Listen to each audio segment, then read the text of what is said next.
L'Espagne toujours aux prises avec des feux de forêt dont le plus important a déjà détruit plus de 25 000 hectares dans la Sierra de la Culebra, un massif montagneux de la région de Castille et Léon près de la frontière avec le Portugal.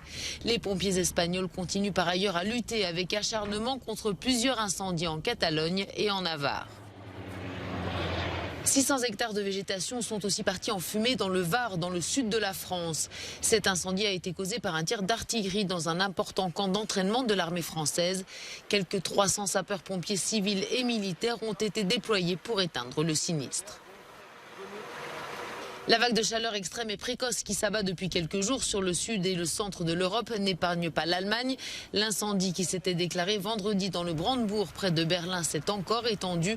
Il concerne désormais une centaine d'hectares. Près de 700 personnes ont été évacuées.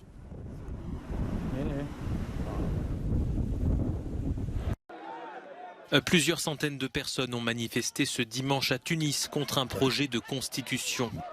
Ce nouveau texte, qui doit être soumis à référendum en juillet, est considéré par l'opposition comme une manœuvre du président Kais Saied, qui s'est arrogé les pleins pouvoirs l'été dernier. Un dialogue national a été organisé par l'homme fort de Tunis il y a 2 semaines pour élaborer ce nouveau texte fondamental, mais l'opposition l'a boycotté. Ce n'est pas un projet sérieux, donc on ne le prend pas au sérieux. C'est une mascarade. Je suis presque certain que la grande majorité des Tunisiens vont ignorer cette imbécilité, cette mascarade. Nous sommes tous ici sous un seul titre, qui est de se dresser contre le coup d'État et pour la restauration de notre démocratie, qui a été trahie par Kais Saied. C'est l'essence même de notre système. Toutes ces manœuvres et tromperies maquillées en référendum constitutionnel ou en élection n'ont aucun sens. Autre sujet de tension, la révocation début juin de 57 juges par le président Saied, entraînant une grève des magistrats tunisiens. Une décision dénoncée par plusieurs ONG dont Human Rights Watch et Amnesty International.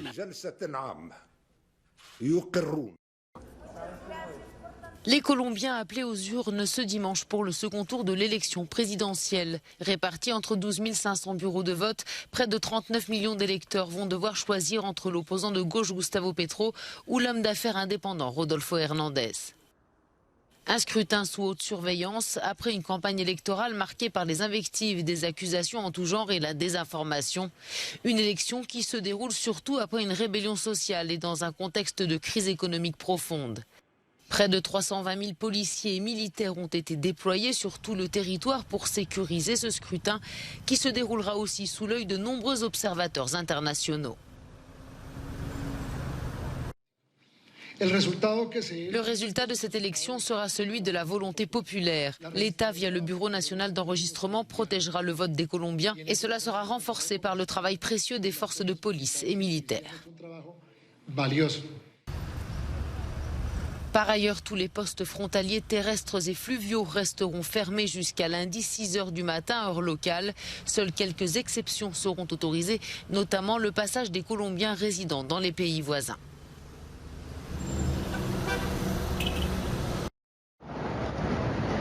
Une première dans l'histoire du groupe Apple. Les salariés d'un magasin situé dans la banlieue de Baltimore se sont prononcés en faveur de la création d'un syndicat. 65 ont voté pour, 33 contre 1.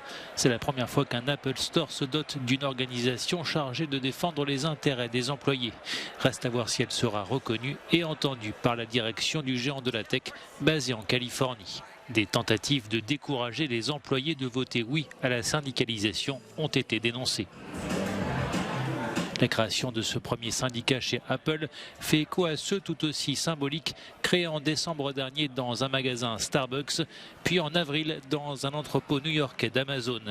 Mais cette dernière victoire ne s'est pour l'instant pas traduite par des négociations de fond.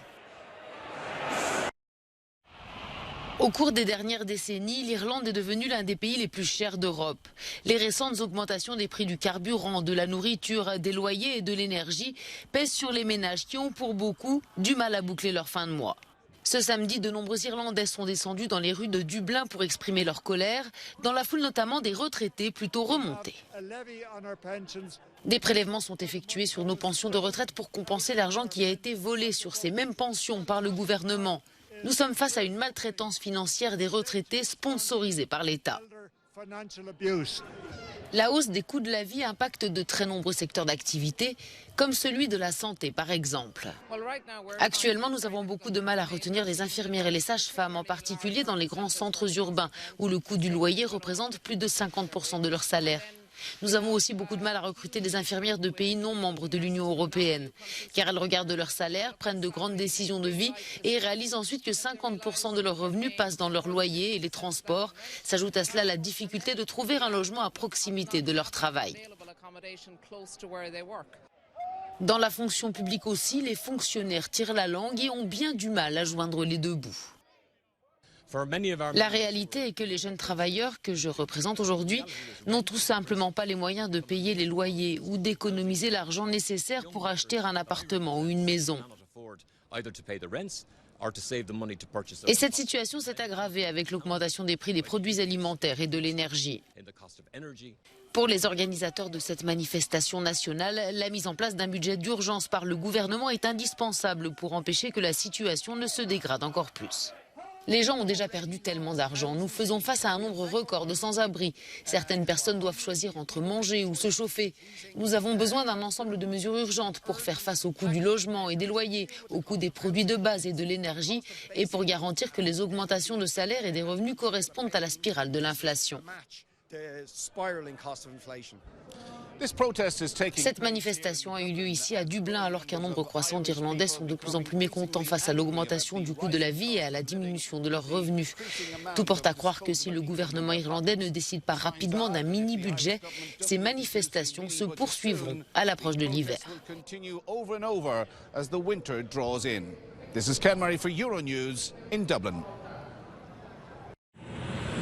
Conséquence de l'invasion russe, le blé ukrainien ne s'exporte presque plus.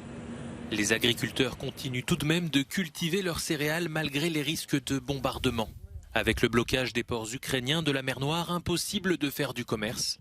Le blé cultivé l'année dernière est encore dans les stocks et la prochaine récolte doit arriver dans une vingtaine de jours.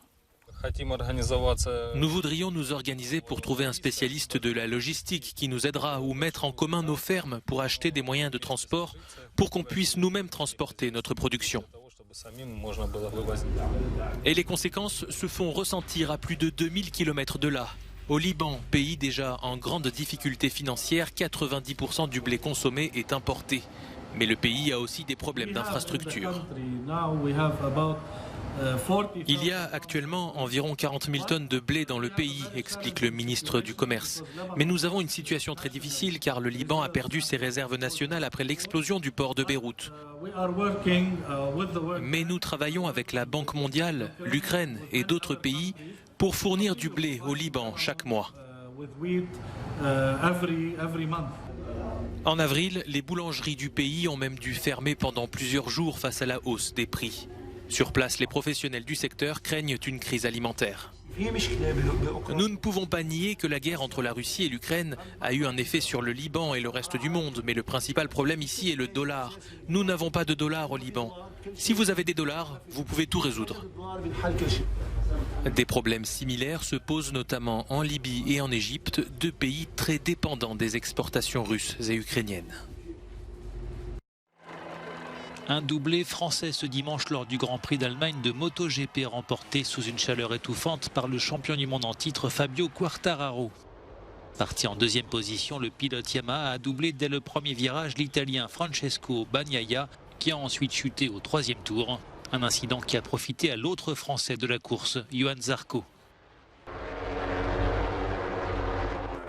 L'Australien Jack Miller sur Ducati a remporté ses duels pour la troisième place. D'abord face à l'Espagnol Maverick Viñales, contraint à l'abandon pour des raisons techniques. Puis face à l'autre Espagnol, Alex Espargaro sur Aprilia. Fabio Quartararo s'impose avec 4 secondes d'avance sur son compatriote Johan Zarco. Les deux Français avaient déjà réalisé un doublé lors du Grand Prix du Portugal en avril, ainsi qu'à Doha la saison dernière. Au classement du championnat du monde, à mi-parcours, Fabio Quartararo compte désormais 34 points d'avance sur l'Espagnol Alex Espargaro. Johan Zarco complète le podium. Prochaine course le week-end prochain aux Pays-Bas.